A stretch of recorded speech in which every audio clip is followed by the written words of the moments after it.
आज लॉकडाउन का छठवां संडे है और आज के दिन सुनने वालों को और बिला मिनिस्ट्री के सभी सुनने वालों को मैं यीशु के नाम से सलाम देता हूँ।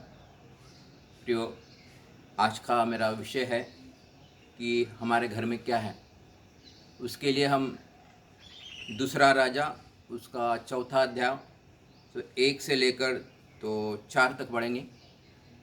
भविष्यद्वक्ताओं के चेलों की पत्नी में से एक स्त्री ने एलीशा की दुहाई देकर कहा, तेरा दास मेरा पति मर गया और तू जानता है कि वह यहोवा का भय मानने वाला था, पर जिसका वह कर्ज था वो आया है कि मेरे दोनों पुत्रों को अपने दास बनाने के लिए ले जाए। एलीशा ने उससे पूछा, मैं तेरे लिए क्या करूं? मुझे बता कि तेरे घर में क्या है।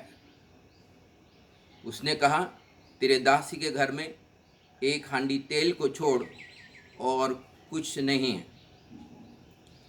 प्रियो, आज इस कहानी के द्वारा एलीशा हमको क्या संदेश दे रहा है, परमेश्वर के वचन के द्वारा एलीशा हमको क्या संदेश दे रहा है, आज हम देखेंगे।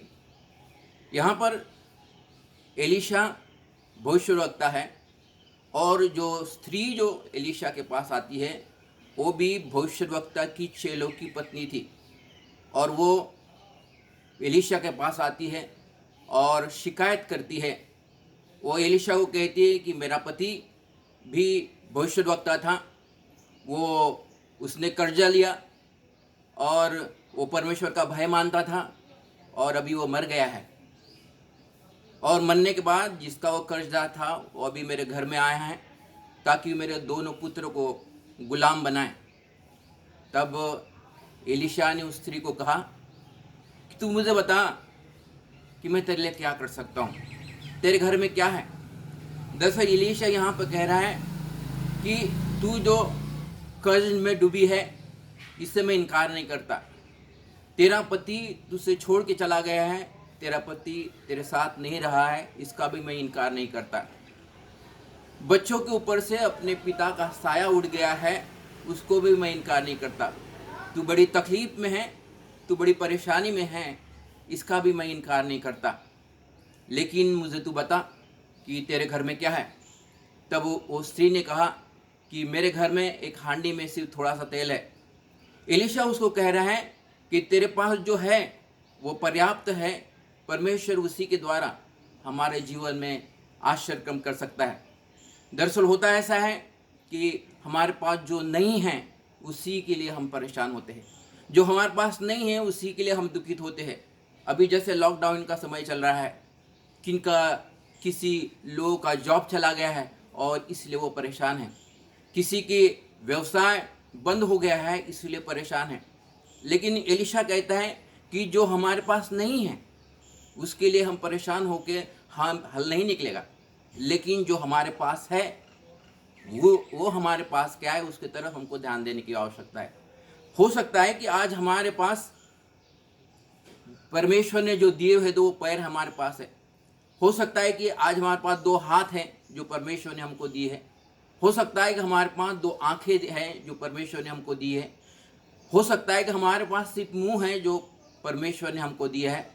तो हमारे पास जो है वो बहुत महत्वपूर्ण है।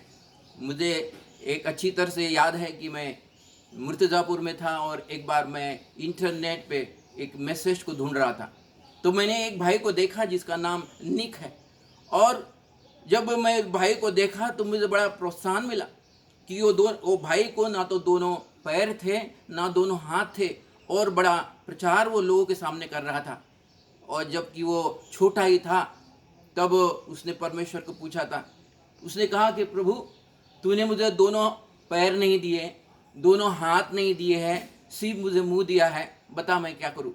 तो परमेश्वर ने उसको कहा कि एक काम कर, तू अपने लिए एक ट्रैवल एजेंसी खोल और जब भी लोग तेरे पास आते हैं तो हमेशा उनके साथ प्रोत्साहन की बातें करना। और उसने वैसा किया, उसने ट्रैवल एजेंसी खोला और फिर जो भी लोग आते थे ट्रैवल एजेंसी के द्वारा, लोग दूर दूर तक सफ़र करना चाहते हैं, वो आए और जब भी वो उसके ट्रैवल एजेंसी के पास आते थे, ये बड़ी मुस्कुराहट के साथ उनके साथ बात करता था। और जो लोग कस्टमर जो आते थे, दरअसल जो वो जिस मुस्कुराहट से बातें करता था, ये बातें उनको प्रभावित करती थी। उनको लगा कि इस व्यक्ति के पास दोनों पैर नहीं हैं, इस व्यक्ति के पास दोनों हाथ नहीं हैं, लेकिन उसके चेहरे पे जो चमक है किसी राजकुमार से कम नहीं है। और इसलिए उसके चेहरे की चमक देखकर ही बहुत लोग वहाँ पर आने लगे और उसकी ट्रैवल एजेंसी बढ़ गई। परमेश्वर उसको ऐसा अनुग्रह किया कि उसकी ट्रैवल एजेंसी बढ़ गई। एक स्त्री ने उससे ब्याह किया, उसको 2 बेटे हुए।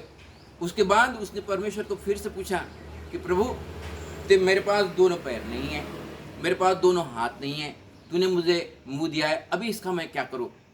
तो परमेश्वर ने उसको कहा कि जो लोग हैं उनको तू प्रोत्साहन के बारे में बता। और उसने वैसा ही चालू करना, वैसा ही शुरू कर दिया है। वो जब भी प्रचार करता था वो यही कहता है कि जो हमारे पास नहीं है उसको लेकर हम परेशान ना हो, जो हमारे पास नहीं है उसको लेकर हम दुखित ना हो। जो कुछ हमारे पास है वो काफ़ी महत्वपूर्ण है, जो कुछ हमारे पास है वो हमारे लिए पर्याप्त है कि हम परमेश्वर के लिए उसकी महिमा कर सकते हैं, परमेश्वर को हम धन्यवाद दे सकते हैं, क्योंकि जो हमारे पास है हमारे लिए आश्रय करने के लिए पर्याप्त है। प्रिय, हो सकता है आज हमारे पास कुछ नहीं, हमने जॉब को खो दिया है, हमने अपने व्यवसाय को खो दिया है, हमने अपने जो प्रिय लोग हैं उनको खो दिया है।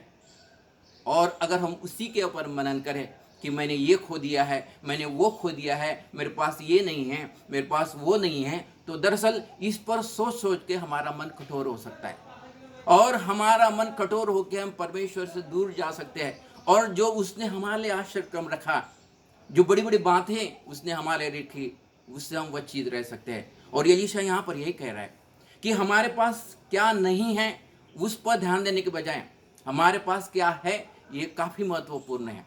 और दरअसल ऐसा ही होता है कि हमारे पास जो नहीं है उसी के ऊपर हम अपना ध्यान केंद्रित करते हैं।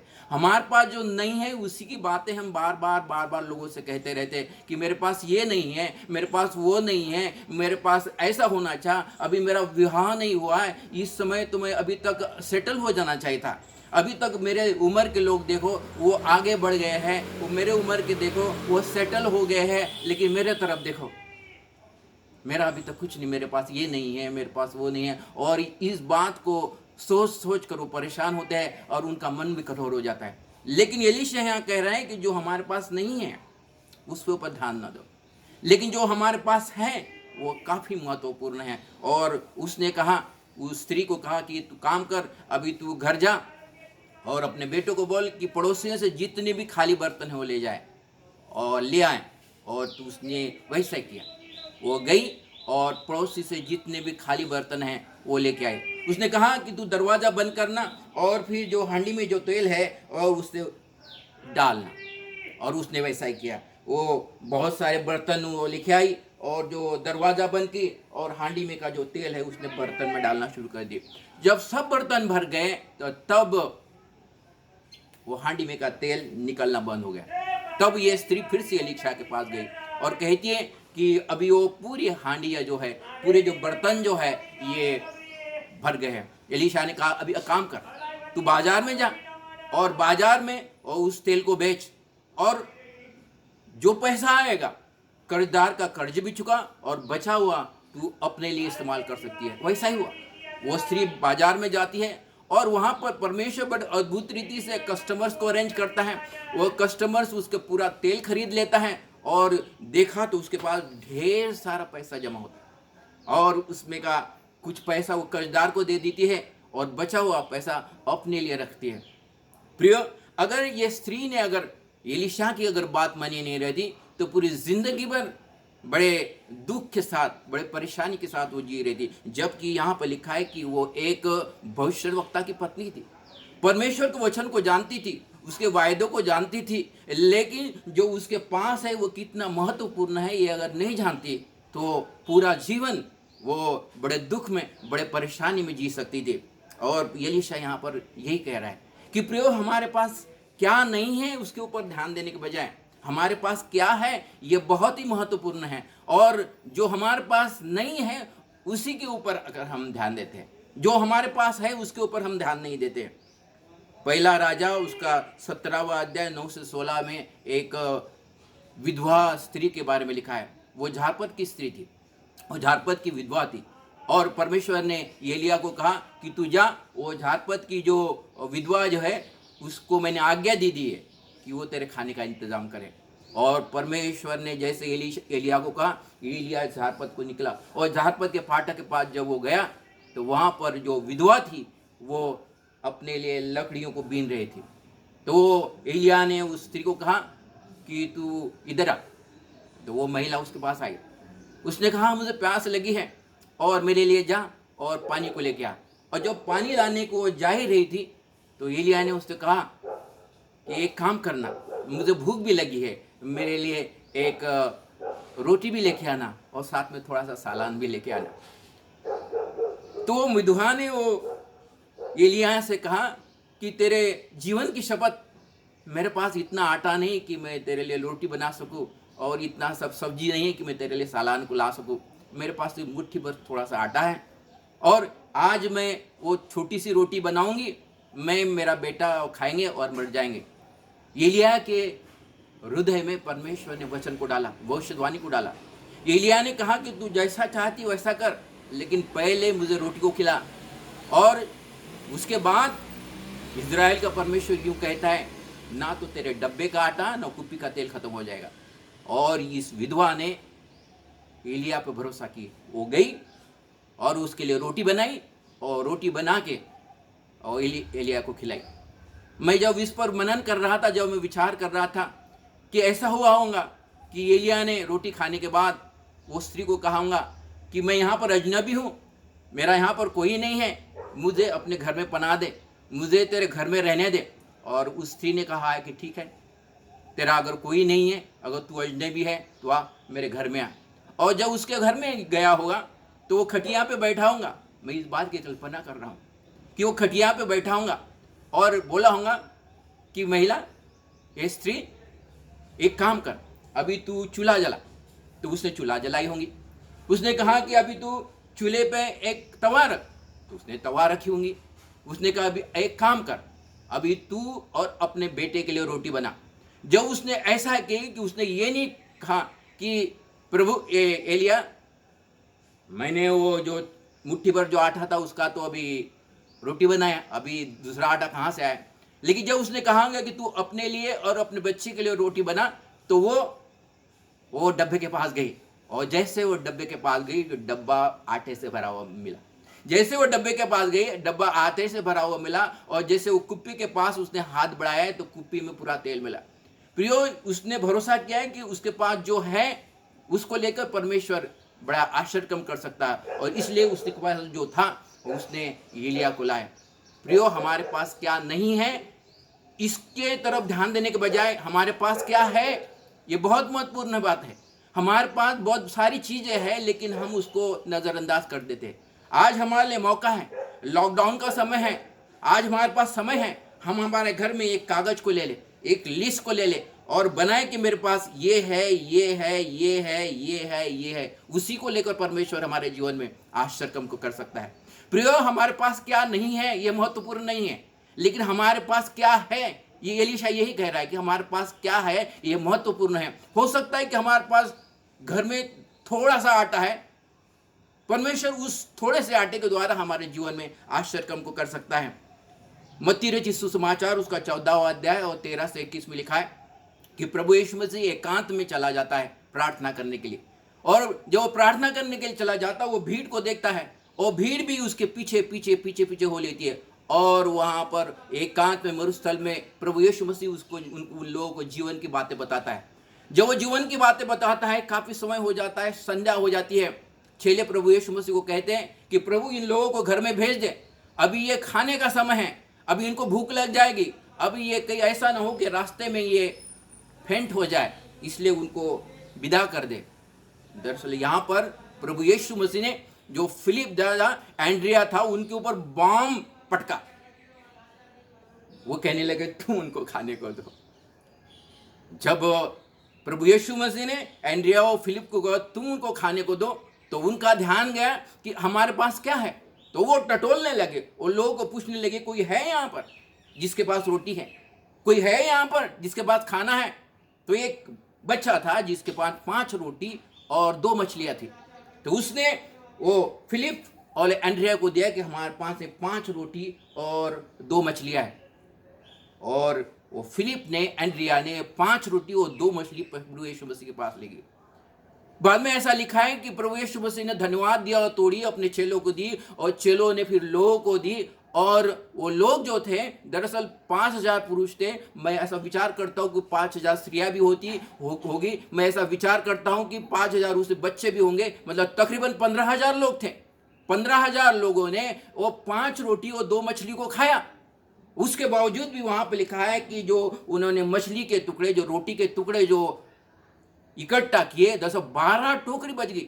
मैं इस पर विचार कर रहा था कि वो 12 टोकरी वो मरुस्थल में कहां से आई? कौन ये 12 टोकरी का इंतजाम किया? जब मैं इस पर मनन कर रहा था, दरअसल स्वर्गदूतों ने वो 12 टोकरी का इंतजाम किया। जो लोग ने, जो 15000 लोग जो खाना खाए, मैं ऐसा विचार कर रहा था क्या उन्होंने जमीन पे बर्फ पर खाना खाए? क्या जमीन पर उन्होंने रोटी रखी? क्या उन्होंने जमीन पर वो मछली रखी?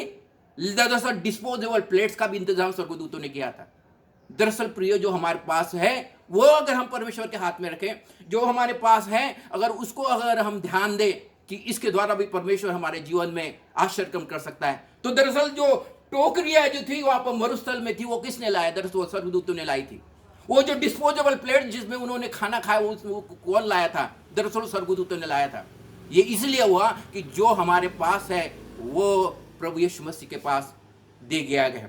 प्रियो, हमारे पास क्या नहीं है ये महत्वपूर्ण नहीं है, लेकिन हमारे पास क्या है ये बहुत महत्वपूर्ण बात है। दरअसल ऐसा ही होता है कि जो हमारे पास नहीं है उसी को लेकर हम परेशान हो जाते हैं। हमारे पास क्या नहीं है उसको लेकर हम दुखित हो जाते हैं। हमारे पास क्या नहीं है, हम उसकी बातें लोगों के सामने, जो कोई हमारे घर में आता है उसके साथ हम बातचीत करते रहते हैं। हमारे पास क्या नहीं है उसका हम डंका बजाते हैं कि मेरे पास प्रभु ये नहीं है, प्रभु ने मुझे छोड़ दिया है, प्रभु पता नहीं क्या कर रहा है, मुझे नहीं लगता है कि प्रभु कुछ कार्य कर रहा है, मुझे नहीं लगता है कि प्रभु ऐसा आश्चर्य कम कर सकता है। लेकिन हमारे पास क्या है ये बहुत महत्वपूर्ण बात है।